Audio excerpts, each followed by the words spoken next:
அதாவது மறுமை நாள் ரொம்ப நெருக்கத்தில் வந்துருச்சு. இனி அடுத்த ஒரு வரலாற்று நிகழ்வுன்னு பார்த்தோம்னா கியாமத் நாள் தான். இப்போ யமன்லேருந்து நெருப்பு வந்துருச்சு, அது கிளம்பிருச்சு அப்படின்னா அதுக்கு அடுத்தது பார்த்திங்கன்னா ஒன்றும் மனிதகுல வாழ்க்கை இனிமேல் வந்து அது இருக்காது. அடுத்தது விசாரணை நாள் தான். அந்த அளவுக்கு நெருக்கமான நிகழ்வு இது. இப்போ இது நடந்துருச்சுன்னா அதுக்கு அடுத்து வந்து உலகத்துடைய டெவலப்மெண்ட்டு வளர்ச்சியை வந்து நீங்கள் வந்து எதிர்பார்க்காதீங்க.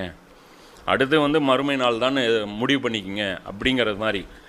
இது வந்து போன வருஷம்தான் இது நடந்திருக்கு, இந்த யமனுடைய இந்த முன்னறிவிப்பு.